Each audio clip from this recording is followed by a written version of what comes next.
డాక్టర్ని తీసుకొచ్చి శ్రీవల్లి కడుపు నాటకమని బయట పెట్టిన భద్రావతి. ఊహించని నిర్ణయం తీసుకున్న రామరాజు, చందు. అసలు ఇదంతా ఎలా జరిగిందనేది వీడియోని స్కిప్ చేయకుండా చివరి వరకు చూడండి. ఇల్లు ఇల్లాలు పిల్లలు అప్కమింగ్ ఎపిసోడ్స్లో ఏం జరగబోతుందో ముందుగా తెలుసుకోవాలి అనుకుంటే వీడియోని లైక్ చేసి ఛానల్ని సబ్స్క్రైబ్ చేసుకుని పక్కనే ఉన్న బెల్ సింబల్లో ఆల్ పై క్లిక్ చేయండి. భాగ్యం వల్లి నిజ స్వరూపం రామరాజు తెలుసుకోవాలి అని మీరు కూడా కోరుకుంటే కామెంట్లో ఎస్ అని టైప్ చేయండి. మొత్తం మీద చూసుకున్నట్లయితే కనుక వల్లి కడుపుతో ఉందని తెగ సంతోషపడుతూ ఇంకా వల్లికైతే చిన్నగా సీమంతం చేయాలి అని అనుకుంటారు.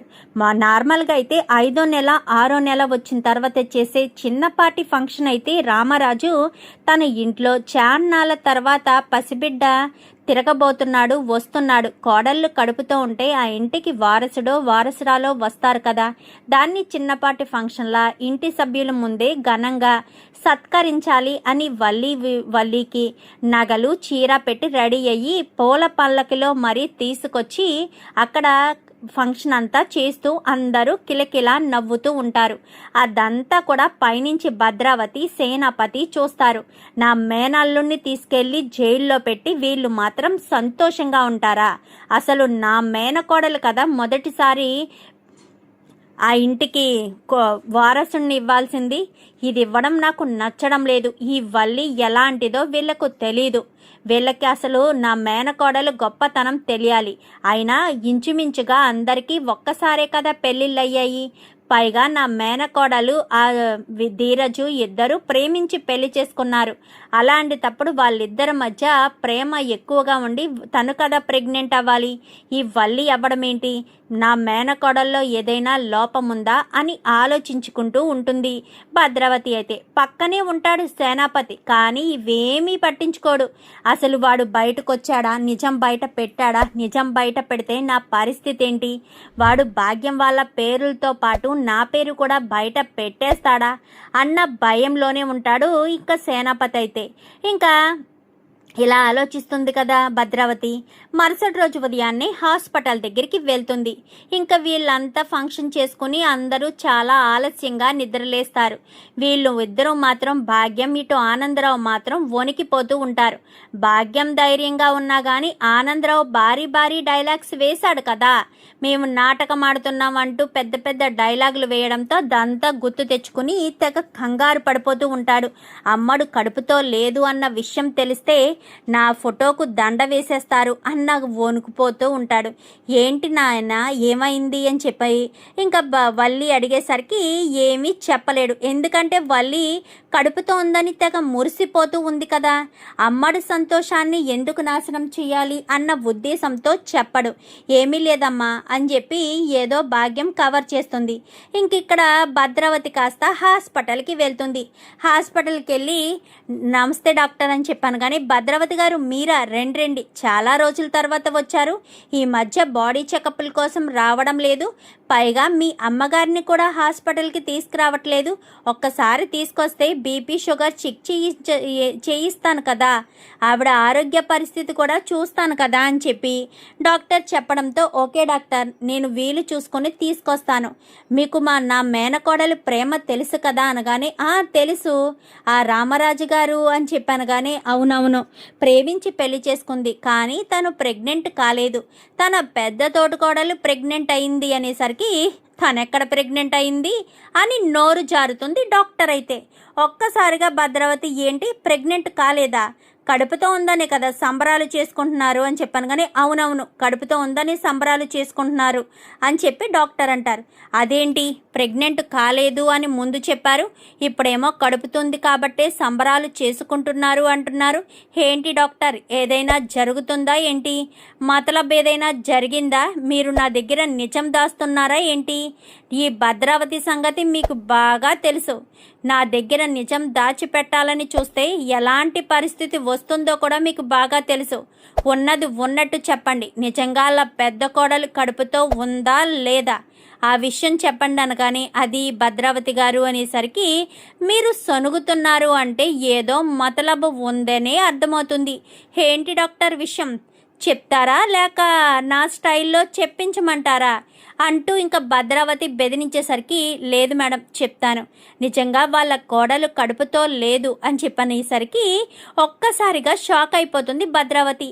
అదేంటి డాక్టర్, కడుపుతో ఉంది అనే కదా వాళ్ళు ఫంక్షన్లు పార్టీలు చేసుకుంటున్నారు, మీరేంటి కడుపుతో లేదు అని చెప్తున్నారు అంటూ భద్రావతి అన్న మాటకైతే నిజంగానే నిజం చెప్తున్నాను మేడం, నిజంగా ఆ అమ్మాయి కడుపుతో లేదు, వాళ్ళమ్మ నా కాళ్ళు పట్టుకుని మరీ బ్రతిమలాడడం వల్లే నేను కడుపుతో ఉందని అబద్ధం చెప్పానే తప్ప నిజానికి తను కడుపుతో లేదు, తనకు అసలు ఎలాంటి ప్రెగ్నెన్సీ లేదు, అసలు ప్రెగ్నెన్సీ అయ్యే అవకాశం కూడా చాలా తక్కువగా ఉంది అని చెప్పి ఇంకా డాక్టర్ అయితే చెప్తుంది. చెప్పేసేసరికి ఒక్కసారిగా ఇదే అవకాశంగా అనుకుని ఇంకా డాక్టరు భద్రావతి అయితే సేనాపతికి ఫోన్ చేస్తుంది. చూడండి డాక్టర్, నేను మీకు ఎప్పుడు ఫోన్ చేస్తే అప్పుడు మీరు మా ఇంటికి రావాలి, ఇప్పుడు నాకు ఏ నిజమైతే చెప్పారో ఆ నిజాన్ని బయట పెట్టకుండా అక్కడికి వచ్చిన తర్వాత మాట మార్చారనుకో నా సంగతి మీకు తెలుసు కదా. లేదు మేడం చెప్తాను, మీరు రమ్మన్నప్పుడే వస్తాను అని డాక్టర్ కాస్త చెప్తుంది. చెప్పేసేసరికి భద్రావతి ఫోన్ చేసుకుంటూ బయటకు వస్తుంది. ఏంట్రా సేన ఎక్కడున్నావు అని చెప్పాను కానీ నేను బయట మిల్లు దగ్గర ఉన్నానక్క, ఏమైంది, అర్జెంటుగా నీతో మాట్లాడాలిరా, నేను పలానా హాస్పిటల్ దగ్గరకు ఉన్నాను, అక్కడికి వచ్చేస్తావా లేక ఇంటికే వస్తావా అనగానే ఇంటికే వచ్చేస్తానక్క, హాస్పిటల్ దగ్గరికి రావాలంటే కొంచెం టైం పడుతుంది, చిన్న వర్క్ ఉంది, వర్క్ కంప్లీట్ చేసుకొని వస్తాను అనగానే సరే వీలైనంత తొందరగా రా అని చెప్పి ఫోన్ పెట్టేస్తుంది. ఈ విషయం అర్జెంటుగా వాడికి చెప్పాలి, రామరాజు కుటుంబంలో కల్లోలం రేకెత్తించాలి, అంటే కోడలు మోసం చేసిందనమాట, కడుపుతో లేకుండానే కడుపుతో ఉంది అని చెప్పిందనమాట. రామరాజు ఏరుకోరి మరీ తెచ్చుకున్నాడు కదా పెద్ద కోడల్ని, మధ్య కొడుకేమో దేన్నో లేపుకుని వచ్చాడు, చిన్న కొడుకేమో నా మేనకోడల్ని లేపుకు వెళ్ళాడు, పెద్ద కోడల్నే కదా ఏరుకోరి మరీ తెచ్చుకున్నందుకు ఎలా మోసం చేసిందనమాట. ఏరుకోరి తెచ్చుకొని నెత్తి మీద పెట్టుకున్న కోడలు మోసం చేసింది, గుండెల మీద తన్నింది అన్న విషయం రామరాజుకు తెలిస్తే భలే ఉంటుంది. రామరాజుకు ఆల్రెడీ ఒక్కసారి హార్ట్ అటాక్ వచ్చింది, మరొక్కసారి రెండోసారి హార్ట్ అటాక్ వచ్చేటట్టు చెయ్యాలి అని భద్రావతి ఇంటికొచ్చి పైన బాల్కనీలో ఎదురు చూస్తూ ఉండేసరికి ఒక పావు గంట అరగంటకైతే సేనాపతి వస్తాడు. ఇక్కడ ఈ ఇంట్లో వాళ్ళంతా కూడా ఎవరి పనుల్లో వాళ్ళు వెళ్ళిపోయేసరికి ఈవేళ మీరంతా కూడా సంతోషంగా ఉన్నారు, ఈ ఒక్కరోజు అందరూ ఇంట్లోనే ఉండి హాయిగా ఉండండి, రాత్రి అందరూ పార్టీ చేసుకొని కొంచెం అలసిపోయారు కదా, అందరూ ఇంట్లోనే ఉండండి అని రామరాజు చెప్తాడు. చెప్పేసేసరికి ఇంకా అందరూ కూడా సెలవు పెట్టి ఇంట్లోనే ఉండిపోతారు, సరదాగా పాటలు పాడుకుంటూ ఎంజాయ్ చేద్దామన్న ఉద్దేశంతో. ఇంకిక్కడ భద్రావతి ఎదురు చూస్తూ ఉండగానే సేనాపతి రావడం, పైకి బాల్కనీ దగ్గరికి పరుగున వెళ్ళడంతో ఏమైందక్క ఏం జరిగింది అనగానే ఒక నిప్పు లాంటి నిజం బయట పడిందిరా అని చెప్పి భద్రావతి అంటుంది. ఏంటక్క ఏంట నిజం, రామరాజు పతనం మన 2 కళ్ళతో చూడగలం, మన కుటుంబం అంతా సంతోషించే వార్త రామరాజు కుటుంబంలో జరిగింది, రామరాజుని వాళ్ళ పెద్ద కోడలు మోసం చేస్తుందిరా అని చెప్పనగానే ఏంటక్క ఏమంటున్నావు, పెద్ద కోడలు రామరాజుని మోసం చేస్తుందా, ఏ విషయంలో అంటున్నావు అని చెప్పి ఇంకా సేనాపతి అడుగుతాడు. ఇంకే విషయంలోరా, రాత్రి కడుపుతో ఉందని సంబరాలు చేసుకున్నారు కదా, ఆ దశలు కడుపే కాదంట, కడుపుతో ఉందని వాళ్ళమ్మ అబద్ధం చెప్పించిందంట, అసలు అది కడుపుతోనే లేదంట అని చెప్పనేసరికి వావ్ సూపర్ అక్క, రామరాజు ఏరుకోరు మరీ తెచ్చుకున్నాడు కదా కోడల్ని, ఇప్పుడు ఆ కోడలు కడుపుతో ఉందని సంబరాలు చేసుకున్నాడు, ఇప్పుడు ఆ కోడలు కడుపుతో లేదు అన్న విషయం తెలిస్తే రామరాజు తట్టుకోగలడా, అస్సలు తట్టుకోలేడు కదక్క అని చెప్పి ఇంకా సేనాపతి అంటాడు. దీంతో పాటు మరొక నిప్పు లాంటి నిజం కూడా బయట పెట్టాక ఆ దెబ్బకి ఈ దెబ్బకి రామరాజు అతలాకుతలమైపోతాడు. ఏంట్రా ఏంటది? ఇంకేముందక్క, రామరాజు కూతురికి అదే మన ప్రేమకు యాక్సిడెంట్ జరిగింది కదా, ఎవరిని చందుని గుద్దడానికి వస్తే ప్రేమ అడ్డుకుంటే ఆ దెబ్బలు ప్రేమకు తగిలాయి కదా. అవును, మన ప్రేమకు తగిలాయి. అసలు ఆ యాక్సిడెంట్ ప్లాన్ చేసింది ఎవరో తెలుసా? ఆ భాగ్యమే. కావాలనే భాగ్యం ప్లాన్ చేసింది. ఎందుకంటే వల్లి అబద్ధాలు చెప్పి మోసాలు చేసి ఆ చందుగాడిని పెళ్లి చేసుకుందన్న విషయం చందుకి తెలిసిపోయింది. వాడేం చేశాడు? కోపంలో భార్యను తీసుకెళ్లి పుట్టింట్లో వదిలిపెట్టేసరికి కూతుర్ని ఎలా అయినా కాపరానికి పంపించాలనుకున్న ఈ తింగరమంగళం ఏం చేసింది? ఒక లారీ డ్రైవర్కి డబ్బులు ఇచ్చి మరీ సుపారీ ఇచ్చిందంట డమ్మీ యాక్సిడెంట్ చేయించమని. వాడు కాస్త ఫీల్డ్లోకి దిగి డమ్మీ యాక్సిడెంట్ కాకుండా ఒరిజినల్ యాక్సిడెంటే మన ప్రేమకు తగిలేటట్టు చేశాడు అనేసరికి ఒక్కసారిగా ఇంకా భద్రావతికి ఒకే దెబ్బకు 2 పిట్లు అన్నట్టు రామరాజు ఈ 2 బుల్లెట్లతో ఒక్కసారిగా నేలమట్టం అవుతాడు అని చెప్పి మాట్లాడేసరికి అవునక్క పద, రామరాజు వాళ్ళ కుటుంబం అంతా ఈరోజు ఇంట్లోనే ఉన్నారు, ఎటు వెళ్ళలేదు. ఈవేళ రాత్రంతా అలసిపోయి ఉండడంతో ఈరోజు అందరూ ఇంట్లోనే రెస్ట్ తీసుకుంటారంటక్క. ఇంట్లోనే అందరి ముందే ఆ వల్లి నిజ స్వరూపాన్ని బయట పెట్టేద్దాము అని ఇద్దరు కూడా బయలుదేరి వస్తారు. రేయ్ రామరాజు అని చెప్పి పిలిచేసరికి ఏంటి వీళ్ళు ఇప్పుడు మళ్ళీ పిలుస్తున్నారు అని చెప్పి అందరూ కూడా బయటకు వస్తారు. ఏంట్రా రామరాజు తెగ సంతోషపడిపోతున్నావు? ఏంటి నీ పెద్ద కోడలు కడుపుతో ఉందని తెగ ఆనందపడిపోతున్నావా? అది కడుపు కాదు అన్న విషయం తెలిస్తే ఏమైపోతాడో పాపం సేన అంటూ మాట్లాడేసరికి అవునక్క, రామరాజు అడుగడుగునా కోడల విషయంలో మోసపోతూనే ఉన్నాడు. కోడలి విషయాలు ఒకటా రెండా ఏరుకోరి మరీ తెచ్చుకున్నాడు కదా పెద్ద కోడల్ని. అందుకని పెద్ద కోడలు అడుగడుగునా రామరాజు కుటుంబాన్ని మోసం చేస్తూనే ఉంది. మరి ఏం చేస్తాడు? రామరాజు పరిస్థితి అలాంటిది అంటూ మాట్లాడేసరికి ఏయ్ భద్రావతి, ఏంటి సేనాపతి ఏం మాట్లాడుతున్నారు? నా కుటుంబం గురించి నా పెద్ద కోడల గురించి మాట్లాడుతున్నారేంటి? తను ఒట్టి మనిషి కూడా కాదు, కడుపుతో ఉన్న మనిషి అనగానే ఏంటి నీ పెద్ద కోడలు కడుపుతో ఉందా? ఎవరు చెప్పారమ్మా నీకు పెద్ద కోడలు కడుపుతో ఉందని? ఆ కడుపు అబద్ధం, అన్నీ అబద్ధాలే. కావాలని ఇంట్లో అడుగు పెట్టడం కోసమే నీ పెద్ద కోడలు కడుపుతో ఉందన్న విషయాన్ని అబద్ధం చెప్పింది. నిజానికి నీ పెద్ద కోడలు అసలు కడుపుతోనే లేదు అనేసరికి ఒక్కసారిగా అందరూ షాక్ అయిపోతారు. ఇంకా ఈ భాగ్యం, ఈ ఆనందరావు అయితే ఆశ్చర్యపోతారు. ఇదేంటి ఈ విషయం వీళ్ళకి ఎలా తెలిసిపోయింది అని కంగారు పడిపోతారు. ఏ భద్రావతి ఏం మాట్లాడుతున్నావు? నిజంగానే నా కోడలు కడుపుతో ఉంది, డాక్టరే చెప్పారు. ఏ డాక్టర్ చెప్పారు? ఈ డాక్టరేనా అంటూ ఒక చిటికేసేసరికి గేటు పక్క నుంచి డాక్టర్ లోపలికి వస్తారు. అవును ఈ డాక్టర్ గారే చెప్పారు అనగాని చెప్పండి డాక్టర్ చెప్పండి, అక్కడ హాస్పిటల్లో చెప్పారు కదా ఈ వల్లి కడుపుతో ఉంది అని చెప్పి, ఇప్పుడు అదే మాట చెప్పండి, కడుపుతో ఉందా అని చెప్పాను. కానీ లేదు రామరాజు గారు, మీ పెద్ద కోడలు కడుపుతో లేదు, కడుపుతో ఉంది అని నా చేత అబద్ధం చెప్పించారు.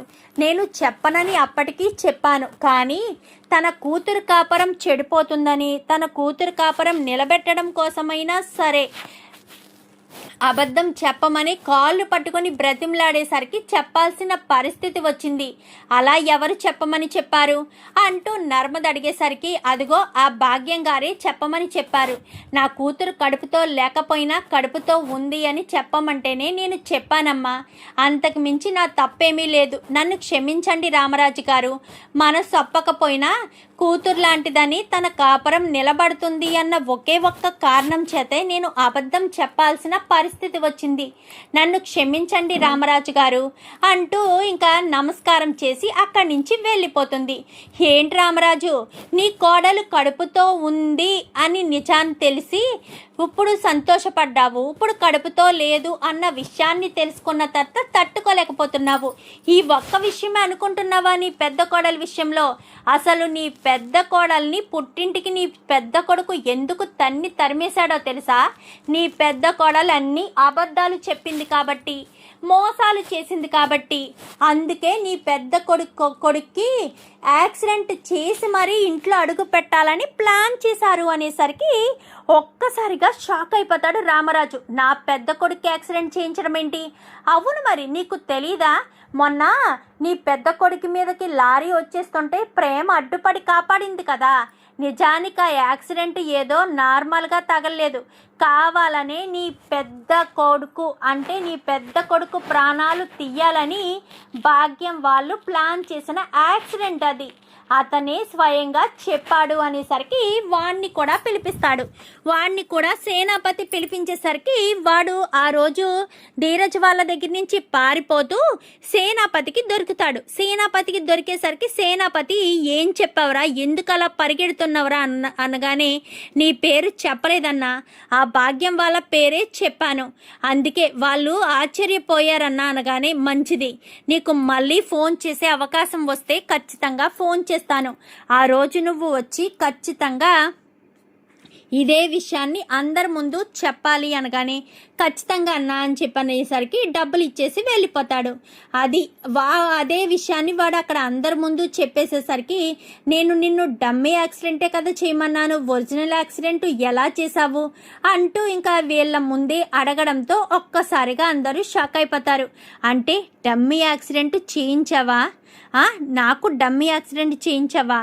డమ్మీ యాక్సిడెంట్ చేయించడం వల్ల నాకొచ్చే ఉపయోగం, మీకొచ్చే ఉపయోగం ఏంటి? అంటే యాక్సిడెంట్ చేసి నా ఇంట్లో అడుగు పెట్టడం కోసం ఎలా ప్లాన్ చేశారా అంటూ మాట్లాడేసరికి, అది కాదు బా, నేను కావాలని చేయలేదు బా, క్షమించు బా, నేను తప్పు చేశాను బా, ప్లీజ్ బా, క్షమించు బా అని చెప్పి మాట్లాడడంతో, క్షమించడం చెప్పు నాన్న, ఏం చేయమంటావో నువ్వే చెప్పు. ఇంకేం చెప్తాడా రామరాజు?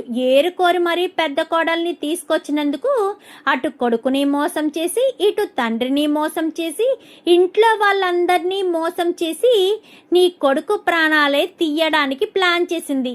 లేని కడుపు ఉందని చెప్పి మోసం చేసింది. ఇన్ని మోసాలు, ఇన్ని అబద్ధాలు చెప్పిన తర్వాత కూడా నిన్ను క్షమించాలా? నిన్ను క్షమించి వదిలేయాలా?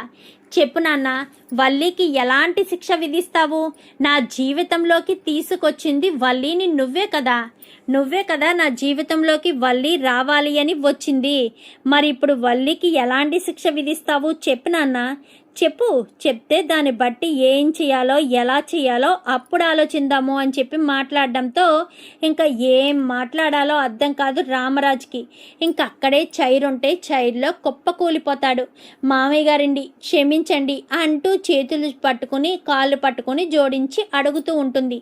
నువ్వు నన్ను ఎంత కాళ్ళు పట్టుకున్నా, ఏం చేసినా కానీ నువ్వు తప్పు చేసింది వేరేగా కాదు. నా కొడుకు విషయంలో, నా కొడుకుకి యాక్సిడెంట్ చేయిస్తారా?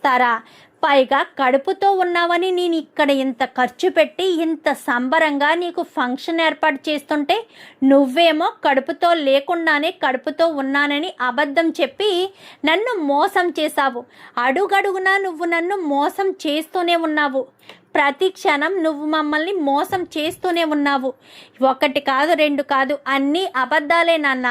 ఇంకా నా వల్ల కాదు. అసలు వల్లి చెప్పిన దానికి నేను ఇంట్లోకే రానిచ్చేవాడిని కాదు. అందుకోసం నా ఇంట్లో అడుగు పెట్టడం కోసం నాకు యాక్సిడెంట్ చేయించింది, లేని కడుపు ఉందని చెప్పింది. మరి ఇలాంటి దాంతో ఇంకా నేను కలిసి ఉండాలా నాన్న? ఇంకా ఇలాంటి దాంతో నేను కాపురం చెయ్యాలా నాన్న? నాకు దీన్ని వంక చూస్తుంటేనే అసహ్యం కలుగుతుంది అని చెప్పి ఇంకా చాలా కోపంగా చందు అంటాడు. అనేసరికి ఇంకా భద్రావతి, సేనాపతి వెళ్ళిపోతారు. ఇప్పుడు చెప్పండి నాన్న, వీళ్ళకు ఎలాంటి శిక్ష విధించాలి అనేసరికి, వల్లిని శాశ్వతంగా నీ లైఫ్లోంచి వెళ్ళిపోమని చెప్దాం అనుకుంటున్నాను పెద్దోడా అనేసరికి, మామయ్య ఏం మాట్లాడుతున్నారు అనగానే, అవునమ్మ నర్మదా, ఇంకా వల్లితో వీడు కలిసి ఉండలేడు. ఇప్పుడే చెప్పేస్తున్నాడు కదా, వల్లి అంటే నాకు ఇష్టం లేదు, ఇక మీదట వల్లి మీద ప్రేమ లేదు అని. మరి అలాంటి తప్పుడు వీడు ఇంకా కలిసి ఎలా ఉంటాడు? కలిసి ఉండలేడు కదా. సో అందుకోసమని కలిసి ఉండలేడు కాబట్టే వల్లికి ఇంకా చందుకి విడాకులు ఇప్పించేయడం తప్ప వేరే ఆప్షన్ లేదు. అమ్మ వల్లి, ఎన్ని రోజులు మా కుటుంబానికి నీ తరపున చేసిన సేవలు చాలు, నీ తరపున మేము నమ్మి మోసపోయిన మోసాలు చాలు. దయచేసి మీ అమ్మా నాన్నలు తీసుకొని ఇక్కడి నుంచి వెళ్ళిపో. మీరు మాకు పెట్టింది ఏమీ లేదు. నేనే మీ అమ్మా నాన్నలకు 10 లక్షల రూపాయలు ఇచ్చాను. ప్రతి నెల విడాకులు తీసుకుంటే ఎంతో కొంత భరణం ఇవ్వాలి కాబట్టి ఎంతో కొంత భరణం మేము ఖచ్చితంగా ఇస్తాము. దయచేసి గొడవ చెయ్యొద్దు, ఇక్కడి నుంచి వెళ్ళిపో అమ్మా అని చెప్పాను. కానీ అది కాదు మామయ్య గారండి అని చెప్పి కాళ్ళు పట్టుకోవడానికి కొంచెం ప్రయత్నించేసరికి రామరాజు వెనక్కి వెళ్ళిపోతాడు. దయచేసి నా కంటి ముందు ఉండద్దమ్మా.